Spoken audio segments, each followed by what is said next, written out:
Welcome to physics about. This is second lecture on motion और इस lecture में deal करेंगे मेनली स्पीड, वेलोसिटी, एक्सेलरेशन और उसकी यूनिफॉर्म और नॉन यूनिफॉर्म केसेस को, और साथ में देखेंगे सर्कुलर मोशन यानी यूनिफॉर्म सर्कुलर मोशन और भी बहुत कुछ। Let's start now. मोशन से जुड़ी बहुत सारी बातें समझ चुके, जैसे डिस्टेंस, डिस्प्लेसमेंट,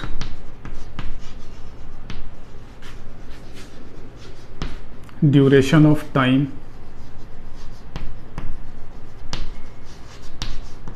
जिसे टाइम इंटरवल के नाम से भी आप जानते हैं। क्या कहते हैं? Time interval. ठीक है, अब इन पे based distance, displacement and duration of time, जिसको टाइम इंटरवल कहते हैं, इस पे बेस्ड बहुत सारी बेसिक बातें हम लोगों को समझनी है। लाइक व्हाट इज स्पीड, ठीक है, what is velocity, what is acceleration,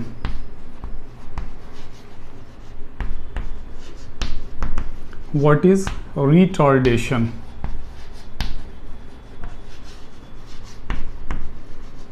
okay. और सभी में यूनिफॉर्म जिसको कांस्टेंट भी कहते हैं। So constant speed, constant velocity, constant acceleration या retardation. So uniform speed, uniform velocity, uniform acceleration, retardation. तो यूनिफॉर्म को कांस्टेंट भी कहते हैं, इसलिए मैंने इनिशियली ही लिख दिया है।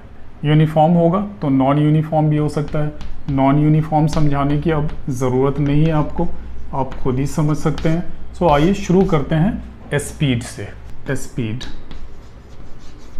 स्पीड को रिप्रेजेंट वी लेटर से ही करते हैं, ठीक है।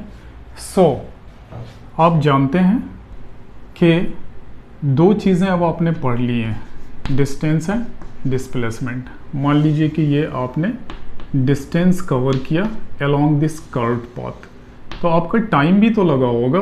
अगर ये आप जा रहे हैं तो टाइम भी इन्वॉल्व है, ठीक है, टाइम इज़ इन्वॉल्व। बिना टाइम के तो बात कर ही नहीं सकते हैं। सो स्पीड में आपने क्या किया, एक डिस्टेंस कवर किया और उसके लिए टाइम इन्वॉल्व है।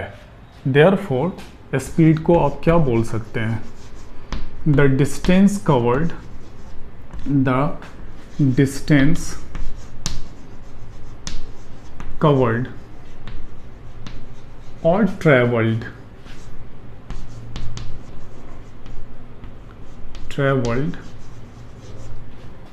per unit time, ठीक है। the distance covered or traveled per unit time is called speed। so क्या लिख सकते हैं जो कि टाइम के साथ इन्वॉल्व है? therefore distance covered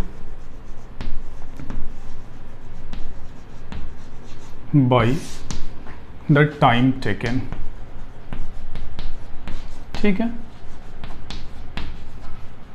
तो ये हो गया आपका स्पीड, जिसे v लेटर से डिनोट करते हैं, ओके। तो डिस्टेंस को एक्चुअली डिनोट करने का जो हमारा तरीका है वो हम लोग s लेटर से ही डिनोट करते हैं, ठीक है। और टाइम टेकन को t या कैपिटल T से डिनोट करते हैं। Therefore speed is equal to how much? s upon t, small t भी लिख सकते हैं, ठीक है। सो बार बार मैं लिख रहा हूँ v, आपको कनेक्ट नहीं कर पा रहे होंगे क्योंकि फर्स्ट लेटर यूज़ किया जाता है अक्सर डिनोट करने के लिए।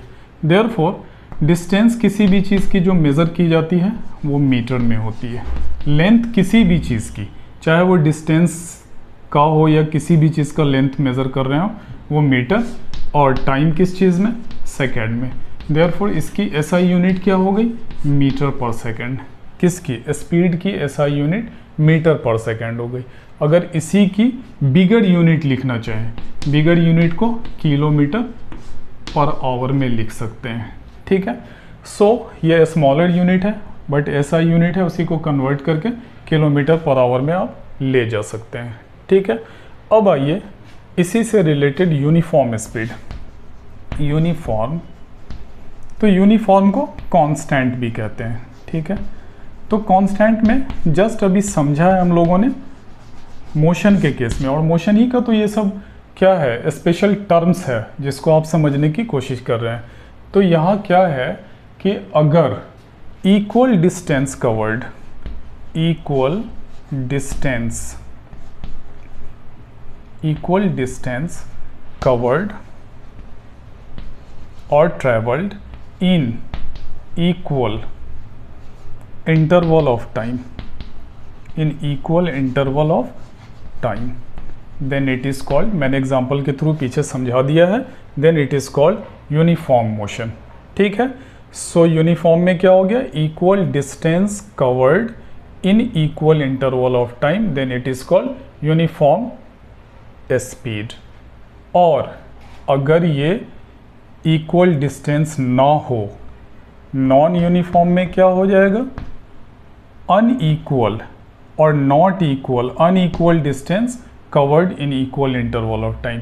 जस्ट मोशन के केस को समझ लीजिए और वहीं से ये चीज़ें क्लियर हो जाएंगी, क्योंकि डिस्टेंस जो है, ये डिस्टेंस है लेंथ ऑफ एक्चुअल पाथ, और डिस्टेंस एक स्केलर क्वांटिटी है क्योंकि उसके साथ क्या है, डायरेक्शन अटैच नहीं है।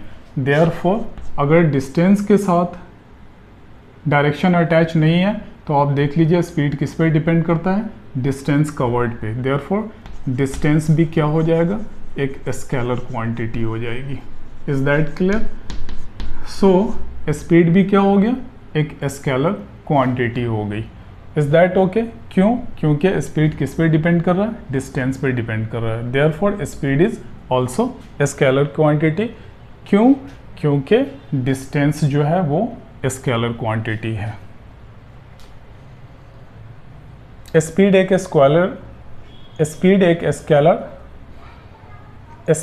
स्केलर क्वांटिटी है। क्यों?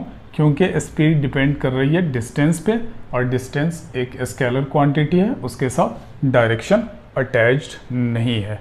सो ये हो गया स्पीड, और नॉन यूनिफॉर्म और यूनिफॉर्म स्पीड के बारे में मैंने बता दिया, ठीक है। अब बढ़ते हैं एवरेज स्पीड पे। मान लीजिए ये एक बिजी रोड है और ये डॉट जो है उसका ट्रैफिक दिखा रहा है। आप इसमें मूव करना शुरू करेंगे तो क्या आप एक जैसी स्पीड अपनी मेंटेन रख पाएंगे? नहीं रख पाएंगे।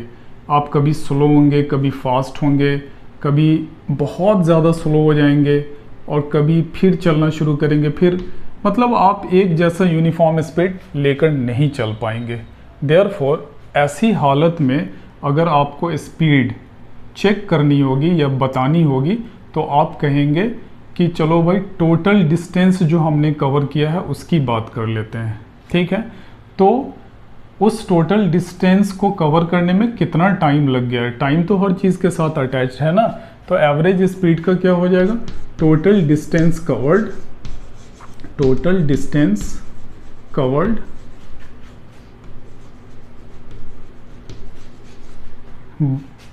in the total time taken, ठीक है। सो टाइम तो लगा ही होगा, total distance covered in the total time taken और the duration of time taken, for the duration of the time taken. Therefore average speed जब आप लिखेंगे तो उसमें टोटलिंग करते हैं आप जो है, तो क्या हो गया, total distance divided by the total time. जितना डिस्टेंस कवर किया और जितना टाइम लगा वो सभी उसमें काउंट हो जाता है, ठीक है। और चूंकि स्पीड यूनिफॉर्म नहीं है, बार बार चेंज करनी पड़ रही है, लगातार चेंज करनी पड़ रही है, ठीक है। और चेंज करते करते आप किधर ऐसे होते और एक डेस्टिनेशन पे आप पहुंच जाते हैं फाइनली, ठीक है। तो बार बार आप नॉन यूनिफॉर्म मोशन के साथ चल रहे हैं, कभी कम डिस्टेंस कवर कर रहे हैं, ज़्यादा टाइम ले रहे हैं, कभी ज़्यादा टाइम लेकर भी और कम डिस्टेंस कवर कर रहे हैं, कभी कम ही टाइम में ज़्यादा डिस्टेंस कवर कर ले रहे हैं, चूँकि ट्रैफिक बहुत ज़्यादा है। तो वैसी हालत में क्या करना पड़ता है, हमें टोटल डिस्टेंस को कंसीडर करना पड़ता है और उसमें कितना टाइम लगा है उसको कंसीडर करना पड़ता है। Therefore this is called average speed. देखते हैं वेलोसिटी। इसे भी v लेटर से डिनोट करते हैं। ओके, तो जैसा कि मैंने पिछले एग्जांपल में स्पीड को जब डील कर रहे थे तो बता रहे थे कि एक कर्व पाथ पे कोई ऑब्जेक्ट चलना शुरू किया, ए से बी पॉइंट पर पहुंच गया और इस बीच में टाइम भी उसने लिया, तो ये टाइम इन्वॉल्व या टाइम इंटरवल है ए से बी पर पहुंचने के लिए। लेकिन अगर लेंथ ऑफ एक्चुअल पाथ ना लेके इनिशियल और फाइनल पॉइंट की बात कर लें तो ये क्या हो जाएगा, डिस्प्लेसमेंट हो जाएगा। और डिस्प्लेसमेंट देखिए इनिशियल और फाइनल पॉइंट के बीच मिलाने वाली लाइन पर होता है, जो कि एक स्ट्रेट लाइन है, आपको क्लियरली दिख रहा है। देयरफॉर वेलोसिटी को जब डिफाइन करेंगे, वेलोसिटी जब डिफाइन होगी तो क्या हो जाएगी, the distance covered, the distance covered in the given interval of time, in the given interval of time,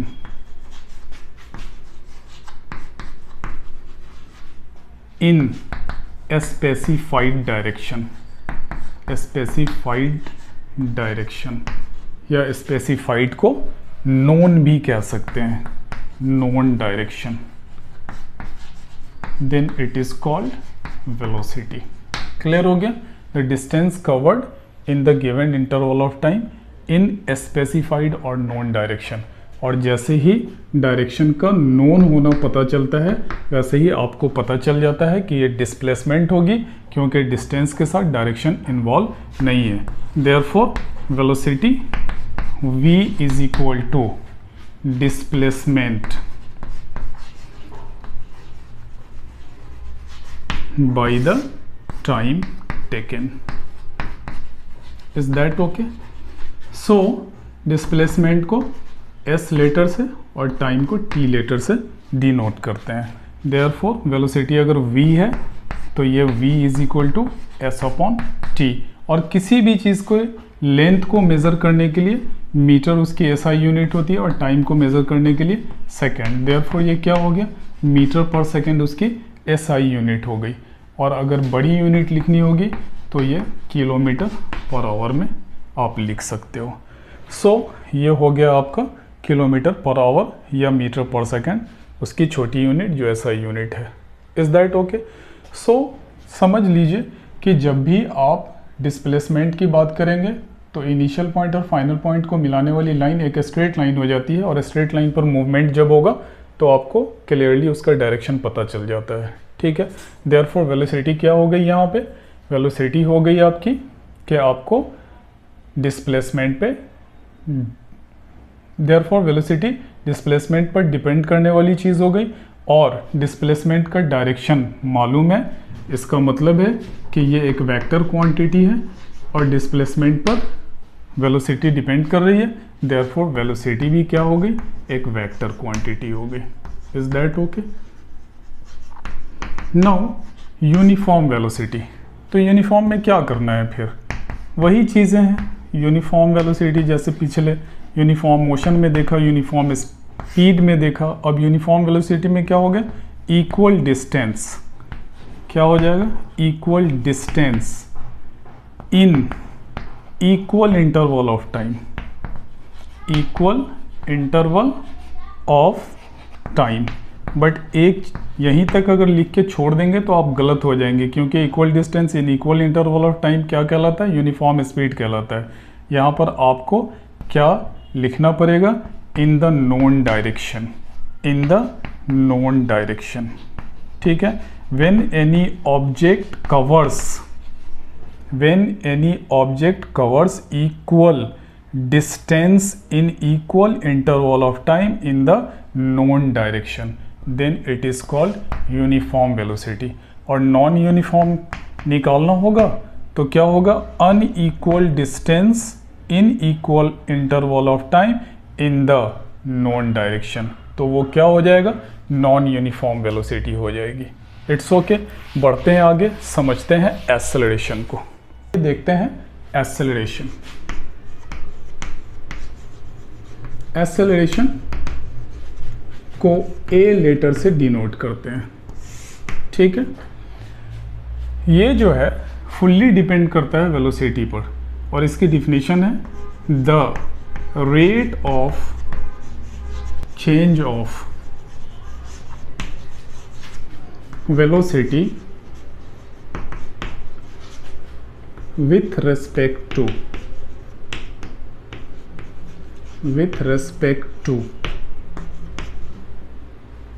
time. ठीक है, this is called acceleration. Means if there is a change in velocity with respect to time. तो change in velocity का क्या मतलब है? अगर कोई object चलना शुरू करती है यहाँ से यहाँ, पॉइंट ए से पॉइंट बी पर चली जाती है, इनिशियली इसकी कुछ वेलोसिटी होती है, इनिशियल एक वेलोसिटी है और फाइनल भी एक वेलोसिटी है, यानी चेंज हो रही है वेलोसिटी, जो इनिशियल में है वो फाइनल में नहीं है। ठीक है, तो मान लेते हैं इनिशियल स्पीड को u से डिनोट करते हैं और फाइनल स्पीड को v से डिनोट करते हैं, और इस बीच में टाइम तो लगा ही लगा है। ठीक है, टाइम इंटरवल है। तो rate of change of velocity with respect to time, तो क्या हो जाएगा? एक्सेलरेशन हो जाएगा, that is equal to change in velocity divided by the time taken. ठीक है, चेंज इन वेलोसिटी का मतलब हो गया फाइनल वेलोसिटी। चेंज में ऑलवेज पहले फाइनल लिखते हैं, ठीक है ना। जैसे आप अगर 14 इयर्स के हो गए हैं तो क्या है, आज के डेट से आप सब्ट्रैक्ट करते हैं डेट ऑफ बर्थ को, यानी फाइनल में से इनिशियल। देयरफॉर ये क्या हो गया? Final velocity minus initial velocity divided by the time taken. ठीक है, तो आप देखिए फाइनल वेलोसिटी को हमने क्या माना हुआ है? v माना हुआ है, और इनिशियल वेलोसिटी को क्या माना हुआ है? u माना हुआ है, और टाइम को जनरली t लेटर से डिनोट करते हैं, और एक्सेलरेशन a लेटर से डिनोट करते हैं। देयरफॉर एक्सेलरेशन क्या हो गया? Change in velocity with respect to time, that is time taken. ठीक है, so rate of change of velocity with respect to time. और आपको मालूम होना चाहिए कि वेलोसिटी क्या है? वेलोसिटी एक वेक्टर क्वांटिटी है, वेलोसिटी इज वेक्टर क्वांटिटी, और एक्सेलरेशन किस पे डिपेंड कर रहा है? वेलोसिटी पर। देयरफॉर एक्सेलरेशन भी क्या हो गया? एक वेक्टर क्वांटिटी हो गया। ठीक है, सो इन सब बातों को ध्यान में रखते चलिए। सो एक्सेलरेशन डिपेंड कर रहा है वेलोसिटी पर, therefore acceleration is also a vector quantity. So ये हो गया आपका acceleration. The rate of change of velocity with respect to time is called acceleration. अब अगर इसमें यूनिफॉर्म एक्सेलरेशन की बात करेंगे, यूनिफॉर्म एक्सेलरेशन क्या हो जाएगा? If any object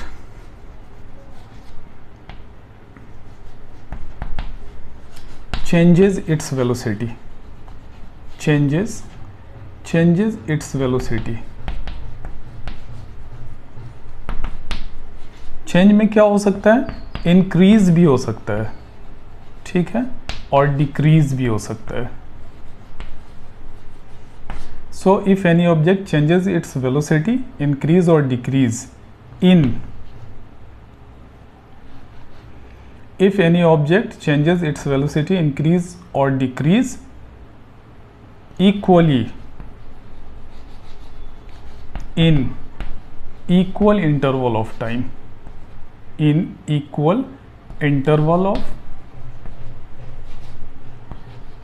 time, then it is called uniform acceleration. So अगर इंक्रीज भी होगा तो दिए हुए टाइम इंटरवल में इक्वली इंक्रीज करेगा, और अगर डिक्रीज भी होगा तो दिए हुए टाइम इंटरवल में इक्वली डिक्रीज करेगा। आइए देखते हैं और इंक्रीज और डिक्रीज का केस। ठीक है, सो समझ लेते हैं पहले यूनिफॉर्म एक्सेलरेशन को इस फॉर्मूले के थ्रू। यूनिफॉर्म एक्सेलरेशन का मतलब हो गया कि ये एक्सेलरेशन कांस्टेंट एक्सेलरेशन कहलाएगा। यूनिफॉर्म को क्या कहते हैं? यूनिफॉर्म को कांस्टेंट भी कहते हैं। ठीक है, और कांस्टेंट का मतलब कि जिसमें इनिशियली और फाइनली कोई चेंज ना हो। अब देख लेते हैं non uniform acceleration. Non uniform acceleration, so simply uniform में क्या था कि वेलोसिटी सेम अमाउंट से for the given interval of time change कर रही है। नॉन यूनिफॉर्म में क्या हो जाएगी, if the velocity changes unequally or by unequal amount, by unequal amount। Change का मतलब क्या है, इंक्रीज भी कर सकता है और डिक्रीज भी कर सकता है, ठीक है। इन इक्वल इंटरवल ऑफ टाइम,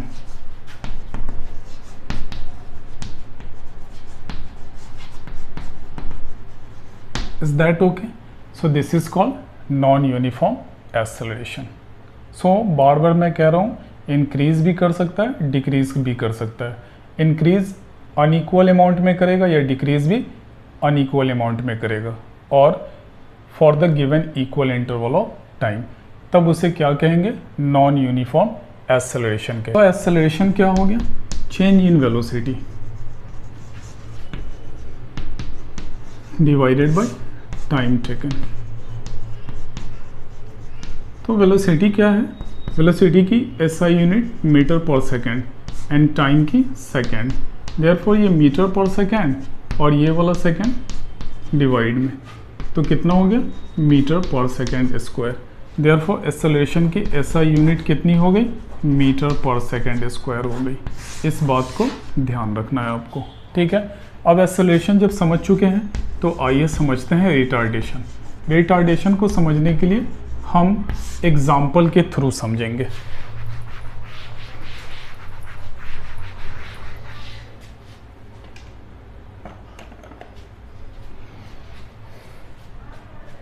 एक एग्जाम्पल लेते हैं। मान लीजिए कि किसी पॉइंट ए से बी तक किसी कार को पहुंचना है। ए पर उसकी initial velocity 5 metre per second है, ठीक है, और फाइनल वेलोसिटी उसकी 35 मीटर पर सेकेंड है, और इस बीच में उसने 10 सेकेंड लगाया 5 मीटर पर सेकेंड से 35 मीटर पर सेकेंड जाने में। तो आप जानते हैं इनिशियल वेलोसिटी को u से डिनोट करते हैं और फाइनल वेलोसिटी को v से डिनोट करते हैं। देयरफॉर जब एक्सेलरेशन को फॉर्मूला लिखेंगे तो v minus you divided by T. अब आइए v कितना है 35 और u कितना है 5 metre per second divided by 10 second.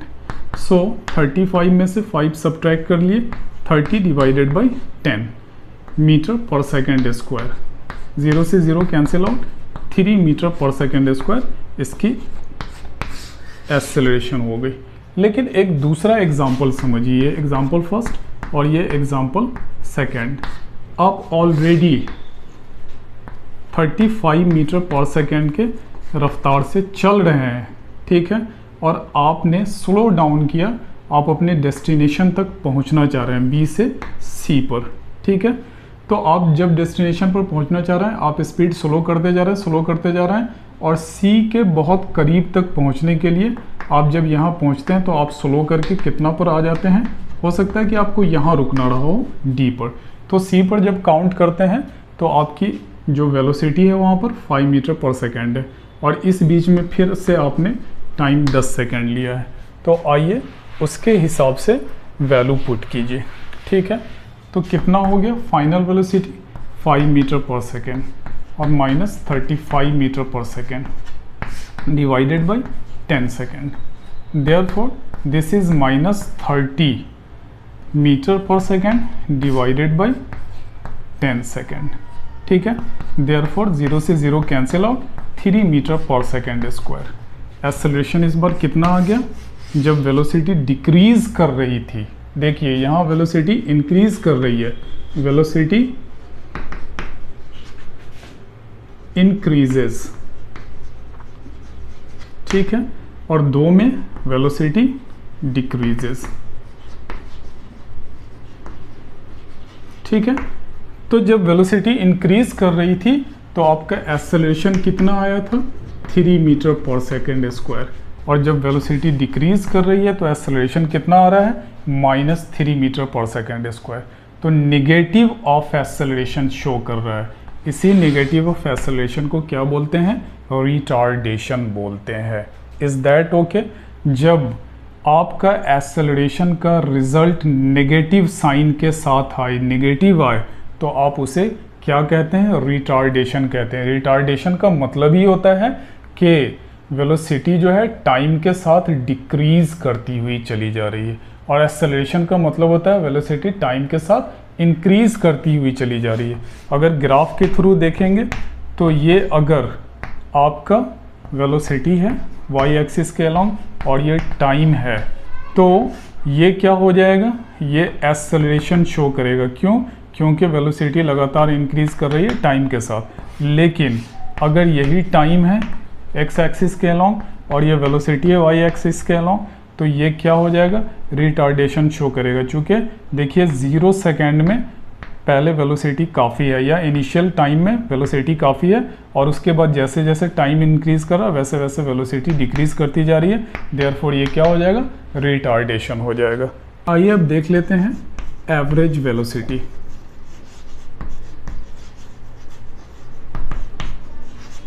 ठीक है, तो इसको कैसे रिप्रेजेंट करेंगे पहले समझ लेते हैं। When any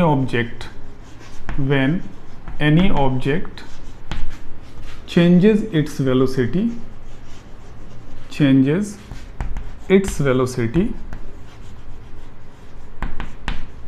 uniformly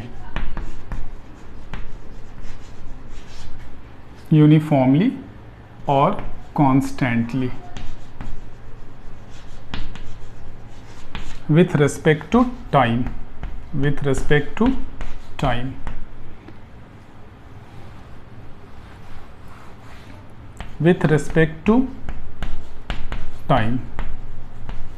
is that okay? इसका मतलब क्या हो गया? that is acceleration is uniform or constant throughout the motion,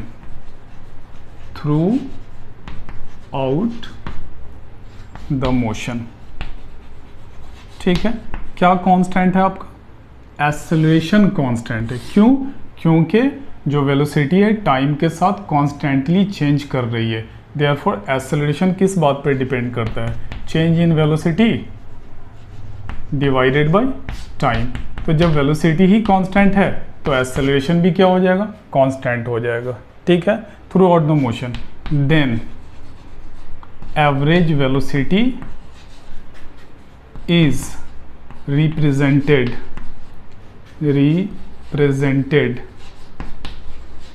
as the arithmetic mean, यानी जो मीन निकालते हैं, एवरेज निकालते हैं, arithmetic mean of initial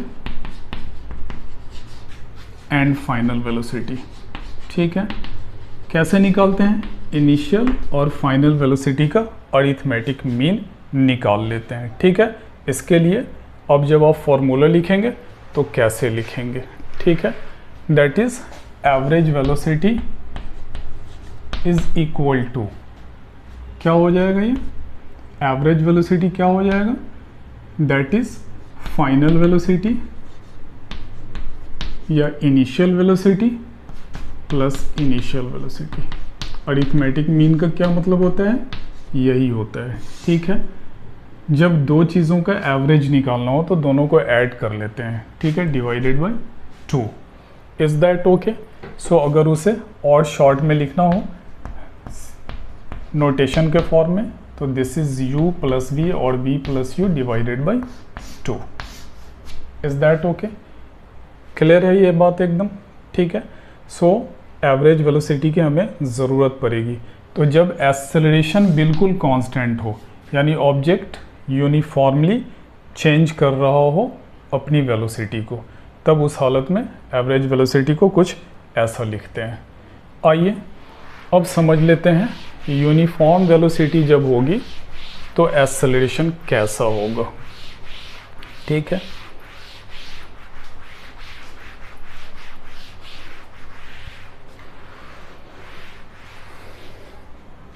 when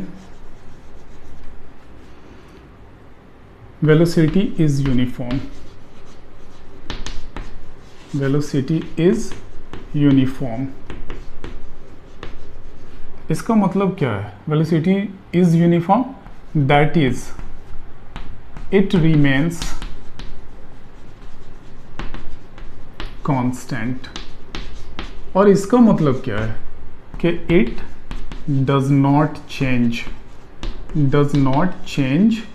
with time, with respect to time.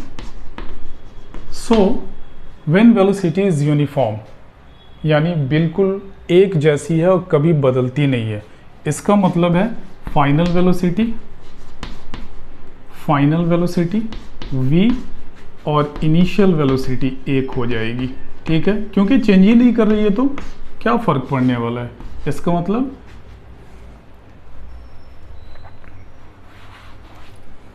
और इनिशियल वेलोसिटी एक हो जाएगी, चूँकि चेंज ही नहीं कर रही है, therefore v is equal to u। और आप जानते हैं कि एक्सेलरेशन इस केस में formula v minus you upon T होता है, तो क्या हो जाएगा, वैल्यू जब आप पुट कर देंगे तो v और u की जगह भी v पुट कर देंगे तो कैंसिल आउट हो गया 0 अपॉन टी, देयरफॉर एक्सेलरेशन क्या हो गया, एक्सेलरेशन 0 हो गया। सो याद रखिएगा, अगर वेलोसिटी यूनिफॉर्म हो, ठीक है, तो एक्सेलरेशन क्या हो जाएगा, 0 हो जाएगा। आइए एक केस समझ लेते हैं सर्कुलर मोशन का, ठीक है, सर्कुलर मोशन। अब एक चीज़ सर्कुलर मोशन का जब समझेंगे तो वो चीज़ समझना बहुत ज़रूरी है कि एक्सेलरेशन किन बातों पर डिपेंड कर रही है। एक्सेलरेशन ए जो है वो दो बातों पर डिपेंड कर रही है, एक तो change in velocity divided by time, यानी वेलोसिटी अगर चेंज कर जाएगी तो एक्सेलरेशन चेंज कर जाएगी। दूसरा, एक्सेलरेशन में डायरेक्शन भी होता है, एक्सेलरेशन में क्या होता है, डायरेक्शन भी होता है। देयरफॉर अगर डायरेक्शन में चेंज आ जाए तो एक्सेलरेशन चेंज हो जाता है। अब आइए केस देख लेते हैं पहले सर्कुलर मोशन का, यानी एक्सेलरेशन को चेंज होने के लिए या तो आप वेलोसिटी में चेंज कर दीजिए या फिर डायरेक्शन में चेंज कर दीजिए। सर्कुलर मोशन के केस, इसे यूनिफॉर्म सर्कुलर मोशन भी कहते हैं, ठीक है। यूनिफॉर्म का मतलब हो गया कि जो चीज़ चेंज नहीं होती हो। तो मान लीजिए कि किसी सर्कुलर ट्रैक पर कोई ऑब्जेक्ट मूव कर रहा है, ठीक है।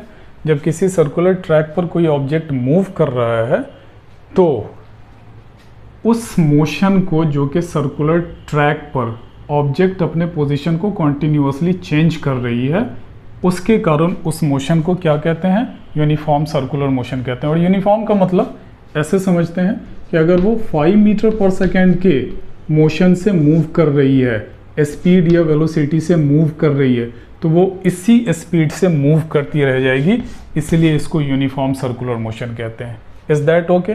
So when any object moves on a circular track और path with uniform speed or velocity, then that motion is called uniform circular motion। यानी मोशन बिल्कुल यूनिफॉर्म होना चाहिए, उसमें कोई चेंजिंग नहीं होनी चाहिए। मान लेते हैं कि इस सर्कुलर ट्रैक का रेडियस क्या है, r है। तो मैंने पहले ही बताया था कि ये पूरी जो डिस्टेंस हो जाएगी वो क्या हो जाएगी, जो सर्कुलर ट्रैक का डिस्टेंस है वो एक्चुअली क्या है, सरकमफ्रेंस है उसका, सरकमफेरेंस, ठीक है। तो ये सरकमफ्रेंस कितने के बराबर है, that is equal to 2 pi r, ठीक है। तो इस केस में अगर वेलोसिटी निकालना चाहें और टोटल टाइम t लग गया हो किसी पर्टिकुलर पॉइंट A से फिर वहीं पर पहुंचने के लिए, देयरफॉर यहाँ पर वेलोसिटी क्या हो जाएगी यूनिफॉर्म सर्कुलर मोशन की, 2 pi r divided by t। Is that okay? अब आइए बात करते हैं यूनिफॉर्म सर्कुलर मोशन की, यानी यहाँ पर क्या है, मोशन कैसा है, बिल्कुल कांस्टेंट है। जैसा कि मैंने वहाँ पर आपको शो कर दिया है कि उसकी स्पीड कभी भी चेंज नहीं कर रही, यानी इनिशियल और फाइनल स्पीड ऑलवेज सेम है, and that is 5 metre per second मैंने मान लिया है, तो एक्सेलरेशन इस केस में क्या हो जाएगा, v minus you divided by T, that is 5 minus 5 divided by T. 5 से 5 cancel out, therefore 0 upon T, therefore acceleration क्या हो गया, 0 हो गया। इसका मतलब एक्सेलरेशन है ही नहीं यूनिफॉर्म सर्कुलर मोशन में, यही बात तो कहना चाह रहा है। लेकिन नहीं, यूनिफॉर्म सर्कुलर मोशन एक एक्सेलरेटेड मोशन है, जबकि आपने देख लिया कि यूनिफॉर्म होने की वजह से एक्सेलरेशन 0 हो गया, बट फिर भी यूनिफॉर्म सर्कुलर मोशन एक एक्सेलरेटेड मोशन है। कैसे है, आइए उस बात को समझते हैं।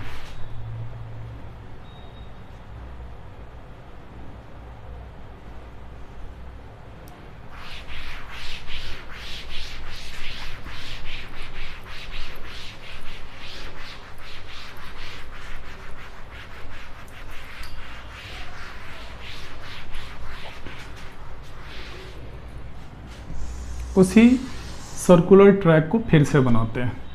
मान लीजिए इस पॉइंट पर अभी ऑब्जेक्ट है, ये पॉइंट ए, फिर वो बी पर पहुंच जाए, फिर कभी सी पर पहुंच जाए और फिर कभी डी पर पहुंच जाए। ठीक है, 4 पॉइंट मैंने लिया है और मान लीजिए 5 मीटर पर सेकेंड के ही वेलोसिटी या स्पीड से चल रहा है। देयरफॉर अगर इस बार ऐसे जा रहा है ये, ठीक है, ऐसे, ठीक है, तो जब यहाँ पर पहुँचता है तो एग्जैक्टली इसकी डायरेक्शन ये होती है। जब पॉइंट बी पर पहुँचता है तो जो टेंजेंट लेते हैं, अभी टेंजेंट आपके लेवल पे नहीं पड़ रहा है, बस समझिए कि उस पॉइंट से सीधी एक लाइन खींचते हैं। बी पॉइंट से सीधी जिधर मूव कर रहे हैं, अगर यहाँ पर पहुँच रहे थे तो उसके सामने, अगर यहाँ पहुँच रहे हैं तो उसके सामने, अगर यहाँ पहुँच रहे हैं तो बिल्कुल उसके सामने, ठीक है, और यहाँ डी पर पहुँच रहे हैं तो बिल्कुल उसके स्ट्रेट लाइन में। ठीक है, तो ये जब आप टेंजेंट ड्रॉ कर लेते हैं तो वही एक्चुअली उस ऑब्जेक्ट के मोशन का डायरेक्शन दिखाता है। देख लीजिए, यहाँ पर ये ईस्ट के डायरेक्शन में जा रहा है, यहाँ साउथ के डायरेक्शन में जा रहा है। अगर डायरेक्शन को ऐसे लेकर देख लें, ये north, south, west and east. ठीक है, पॉइंट ए पर ईस्ट के डायरेक्शन में, पॉइंट बी पर साउथ के डायरेक्शन में, सी पर वेस्ट के डायरेक्शन में और डी पर नॉर्थ के डायरेक्शन में। ठीक है, देखिए north, south, east and west, यानी डायरेक्शन लगातार चेंज हो रही है। मैंने चूँकि सिर्फ 4 ही पॉइंट लिया है, आप चाहें तो 10, 20, 50 पॉइंट ले सकते हैं। Direction keeps on changing, keeps on changing with respect to time, यानी टाइम के साथ डायरेक्शन लगातार चेंज कर रहा है। इसका मतलब है कि ऑब्जेक्ट शोज एक्सेलरेशन। क्या कर रहा है, ऑब्जेक्ट एक्सेलरेशन शो कर रहा है। Is that clear? सो अगर मैग्नीट्यूड ऑफ एक्सेलरेशन 0 है भी, तो भी अगर डायरेक्शन चेंज कर रहा है तो उस ऑब्जेक्ट में एक्सेलरेशन होगा। देयरफॉर यूनिफॉर्म सर्कुलर मोशन में एक्सेलरेशन 0 होने के बाद भी उसके अंदर एक्सेलरेशन है, क्योंकि टाइम के साथ वो ऑब्जेक्ट लगातार डायरेक्शन को चेंज करता जा रहा है। Therefore uniform circular motion is a accelerated motion. ठीक है, मिलते हैं नेक्स्ट वीडियो में with few more new topics. Till then, have a nice time. Best of luck. Thanks a lot.